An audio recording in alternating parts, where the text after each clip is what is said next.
Good morning friends. जैसा कि आप सभी को पता है कि प्रश्नावली 10.1 यानी एक्सरसाइज 10.1 पूरा समाप्त हो गया, यानी थ्योरी सहित एक्सरसाइज पूरा कंप्लीट कर लिए।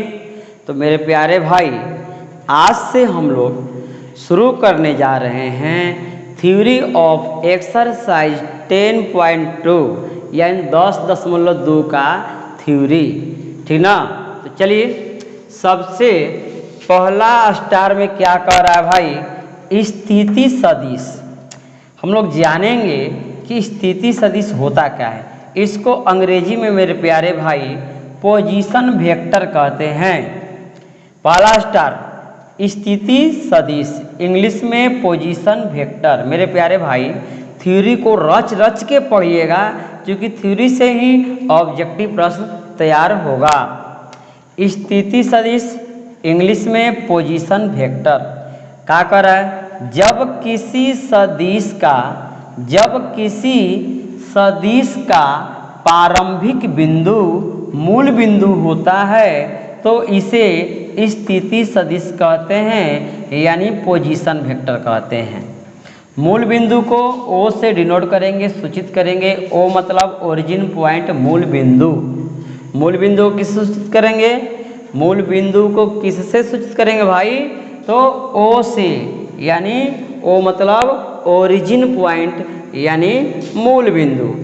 तो एक बार पुनः हम परिभाषा को पढ़ते हैं। जब किसी सदिश का प्रारंभिक बिंदु मूल बिंदु होता है तो इसे स्थिति सदिश कहते हैं। यहाँ हमने एग्जाम्पल लिखा है, देखिए आप लोग को हम बताए हैं भाई कि यहाँ वाला जो होता है इसको बोलते हैं प्रारंभिक बिंदु। इसको क्या बोलते हैं, प्रारंभिक बिंदु। यदि प्रारंभिक बिंदु मूल बिंदु होगा उसको हम बोलेंगे स्थिति सदिश। ठीक, अब देखिए स्थिति सदिश का लिखावट कैसे करेंगे। तो ए का स्थिति सदिश अगर लिखना होगा तो ओ ए लिखकर ऊपर वेक्टर का सिंबल लगा दीजिए, लिखा गया ए का स्थिति सदिश। ठीक, अब दूसरे एग्जाम्पल में प्रारंभिक बिंदु ओ है, यानी प्रारंभिक बिंदु मूल बिंदु होता है, ठीक ना, है ना मूल बिंदु। अब देखिए बी का स्थिति सदिश ओ बी वेक्टर, बी का स्थिति सदिश ओ बी वेक्टर।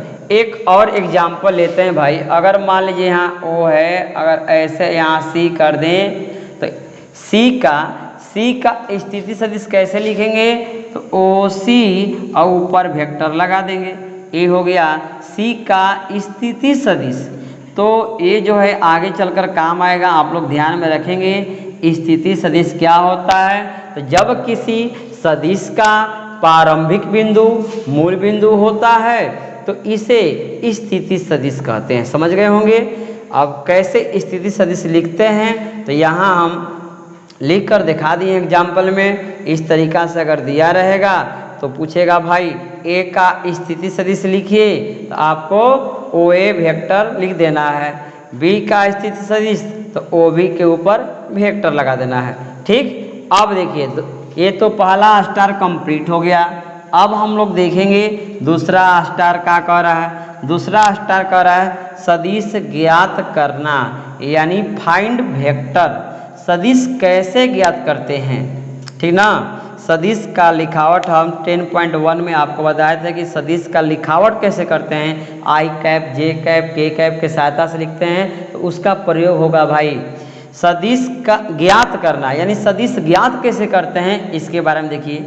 जब प्रारंभिक बिंदु, देखिए जब प्रारंभिक बिंदु तथा अंतिम बिंदु दिया रहता है तो अंतिम बिंदु में से प्रारंभिक बिंदु को घटाकर सदिश ज्ञात करते हैं। यानी सदिश ज्ञात करना होगा, यानी प्रश्न में बोलेगा भाई सदिश ज्ञात करें, और प्रश्नवा में दिया रहेगा प्रारंभिक बिंदु और अंतिम बिंदु। तो कैसे करेंगे, अंतिम बिंदु में से, कौन बिंदु में से, अंतिम बिंदु में से प्रारंभिक बिंदु को घटाकर सदिश ज्ञात करते हैं। ये थ्योरी है। तो चलिए इस थ्योरी पर हम एक प्रश्न लेते हैं जिससे आपको पूरा क्लियर हो जाए। तो चलिए भाई इसको जो है पूरा कंप्लीट करते हैं। इसको नोट कर लीजिएगा फेयर पर। थ्योरी को पूरा रच रच के समझिए, थ्योरी से ही ऑब्जेक्टिव प्रश्न बनते हैं। तो चलिए सवाल को जो है सबसे पहले हम लिखते हैं, उसके बाद सॉल्यूशन करते हैं कि भाई सदिश कैसे ज्ञात किया जाता है। लिखिएगा इस पर एग्जाम्पल। कह रहे कि यदि प्रारंभिक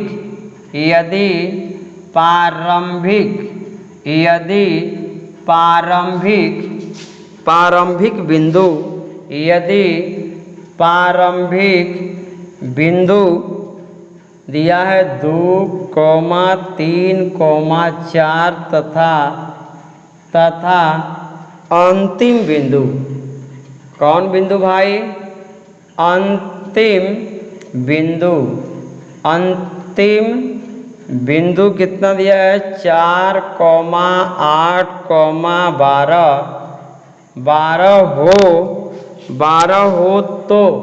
12 हो तो सदिश ज्ञात करें।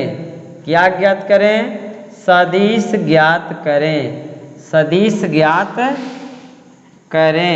सदिश कैसे ज्ञात किया जाता है मेरे प्यारे भाई? आप लोग को थ्योरी में बताया गया है, ठीक ना।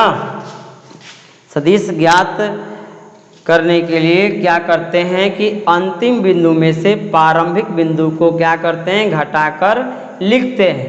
देखिए हल कैसे करेंगे इसको समझिएगा। हल सदिश ज्ञात करने के लिए जैसे ही प्रश्न आए तो कैसे करेंगे? यदि मतलब दिया है प्रारंभिक बिंदु तथा अंतिम बिंदु हो तो सदिश ज्ञात करें। देखिए प्रारंभिक बिंदु यानी शुरू वाला, अंतिम बिंदु लास्ट वाला। तो एक लाइन ऐसे बनाएंगे भाई, एक लाइन ऐसे बनाएंगे, ठीक ना। एक लाइन जो है इस तरीका से, देखिए ऐसे बनाइए, एक लाइन बनाइए, केवल एक लाइन बनाइए। देखिए प्रारंभिक बिंदु जो दिया है उसको हम मान लेते हैं ए, और अंतिम बिंदु जो दिया है उसको मान लेते हैं बी। ठीक, जो प्रारंभिक बिंदु दिया रहेगा ना उसको ए मानिएगा, और जो अंतिम बिंदु दिया रहेगा उसको बी मानिएगा। क्लियर? अब देखिए ऐसे जो है एरो का सिंबल दे दीजिएगा, यानी ए से बी का ओर, ए से बी के ओर। देखिए ए का नियामक क्या क्या है भाई? 2 है, 3 है, 4 है, और बी का क्या है? 4, 8 और है 12। 4, 8, 12।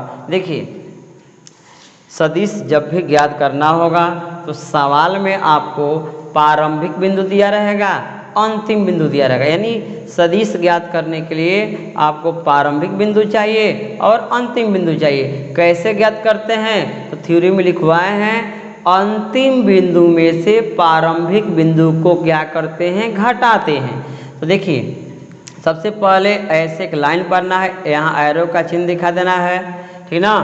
ए प्रारंभिक जो है उसको ए मान लिए, जो अंतिम है उसको बी मान लीजिए, जो मान दिया उसको लिख दीजिए।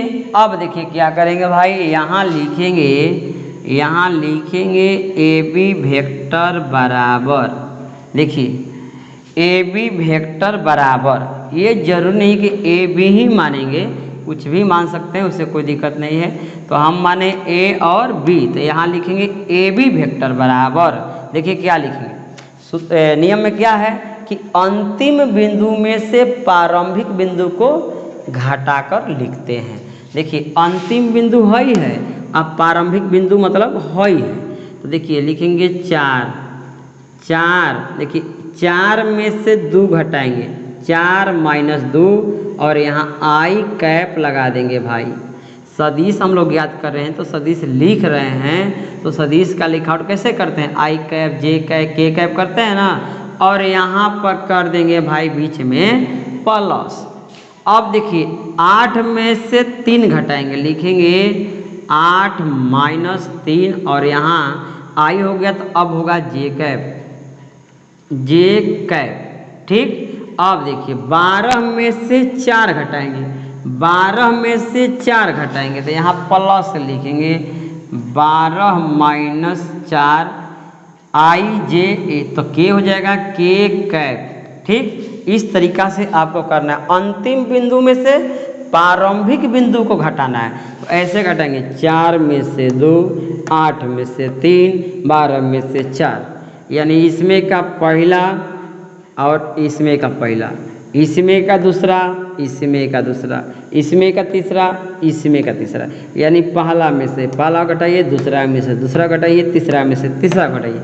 और आई जे के लगाना है, क्योंकि सदिश लिख रहे हैं भाई। सदिश का लिखावट कैसे करते हैं? 10.1 में पढ़े थे ना, आई कैप जे कैप के सहायता से लिखते हैं, लिखवाए थे थ्योरी में, याद पारिए भाई। यहाँ लिख देंगे मेरे प्यारे भाई, A B factor, A B vector बराबर 4 में से 2 घटेगा तो कितना होगा बाबू?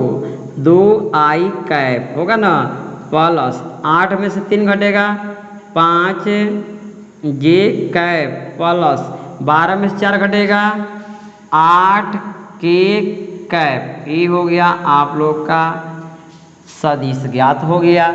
यानी जब भी आपको प्रारंभिक बिंदु दिया रहेगा, अंतिम बिंदु दिया रहेगा, कहेगा सदिश ज्ञात करें, तो आपको इस तरीका से सदिश ज्ञात करना है। मैं उम्मीद करता हूं कि आप लोग को यह समझ में आ गया होगा। अगर समझ में आ गया भाई ना, तो वीडियो को लाइक कर दीजिएगा और शेयर भी कर दीजिए, ठीक ना। और चैनल पहली बार आए होंगे तो सब्सक्राइब भी कर लीजिएगा। चलिए अब हम मिलते हैं अगले वीडियो में, तब तक के लिए बहुत बहुत धन्यवाद।